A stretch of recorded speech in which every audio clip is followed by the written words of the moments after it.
ભાઈ તમે તમારી સરકાર લાવીને શું કરવાના છે મને કહો, અને એ કરવા માટે તમારે નાણાં જોઈએ. કઈ જગ્યાએ તમારી સરકાર છે બજેટમાંથી તમે કરવાના છે?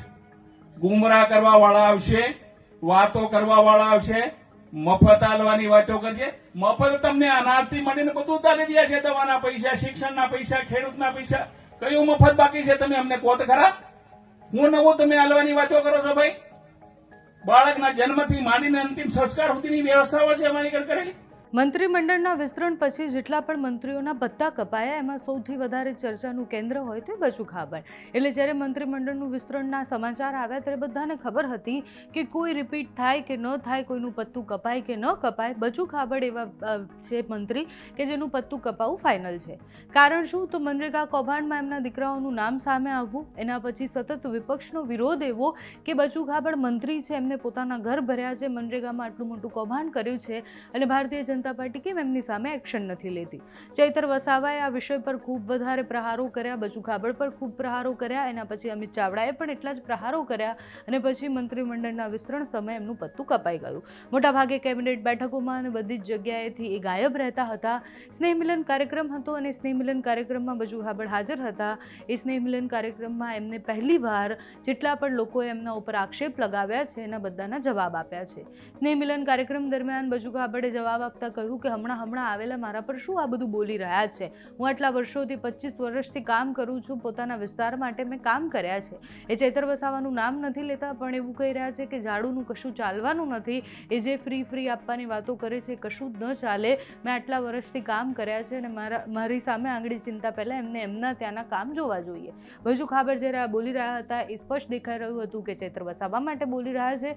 સાથે જ સ્નેહ મિલન કાર્યક્રમ દરમિયાન એમણે પોતાના કાર્યો પણ ગણાવ્યા છે અને બીજી બધી વાત પણ કરી છે. હવે પ્રશ્ન એ થાય છે કે જો બચુભાઈ તમે આટલા બધા કાર્યો કર્યા જ હોત તો પછી તમારું પત્તું ન કપાતું અને તમારે એ જવાબ આપવો પડે કે તમારા દીકરાઓનું જે નામ આવ્યું છે કેટલા, તમે એમાં ક્યાં સ્ટેન્ડ લઈ રહ્યા છો? ભારતીય જનતા પાર્ટી તમને કોઈ જ કાર્યક્રમમાં નથી બોલાવી રહ્યા કારણ કે ખબર છે કે તમે ખોટા છો. હવે સ્નેહ મિલન કાર્યક્રમ દરમિયાન જાહેર મંચ પરથી એમને જે ભાષણ આપ્યું છે એ જવાબો જે છે એ પહેલા સાંભળવા જેવા છે.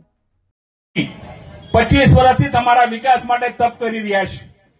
અંતિમ સ્વાર્થ સુધી ગામડા મારો સમાજ દરેક જ્ઞાતિ જાતિથી પરરીને કેવી રીતે સમૃદ્ધ થાય, અહીં બેઠેલી આખી ટીમને અમે કામે લગાડીશ. માત્ર તમારો સહયોગ અને માર્ગદર્શન છે તો ટૂંકા ગાળાની અંદર 2 વર્ષની અંદર ધાનપુરની આખી આપણે રોનક બદલી નાખી એમ છે. એક પણ પરિવાર સરકારની કોઈ નાથી બાકી ના રહે. આ વોટની રાજનીતિ નથી, સમાજ લાવવાની. હિન્દુસ્તાનને જેટલી વસ્તુઓની જરૂર છે હિન્દુસ્તાનમાં પેદા કરવાની. આપણે પ્રદીપભાઈ કહેતા લોકોને જરૂરિયાત મારા ખેડૂતો પેદા કરે એમાં સરકારે જેટલી મદદ કરવાની છે કરવી જોઈએ.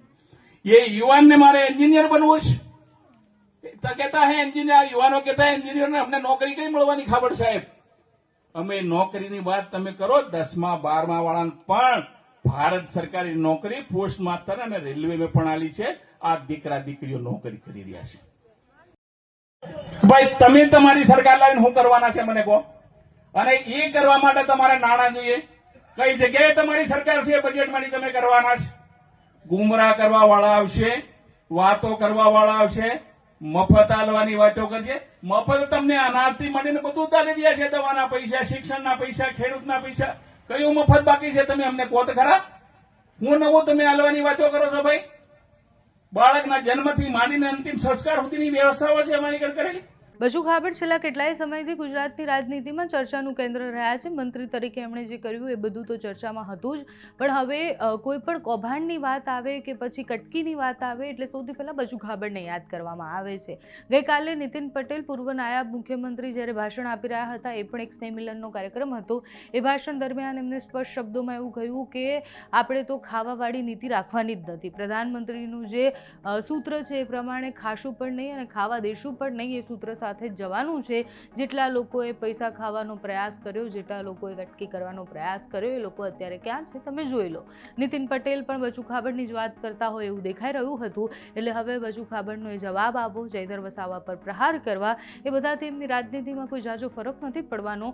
પણ મંત્રી પદ પરથી એમને જ્યારે કાપી દેવામાં આવ્યા કે પછી અત્યારે એમની જે સ્થિતિ છે એ સ્થિતિ પ્રમાણે એ જે જવાબ આપી રહ્યા છે એ જવાબ પણ વિચારવા જેવા છે કે 25 વર્ષથી કામ કર્યા છે, વિસ્તારના કામ કર્યા છે અને કોઈ પણ આવીને એવી રીતના આક્ષેપ ન કરી જાય. પુરાવા હોય તો જ આક્ષેપ થયા હોય ને એટલે જ ભારતીય જનતા પાર્ટી સ્ટેન્ડ લઈને તમને ન બોલાવતી હોય.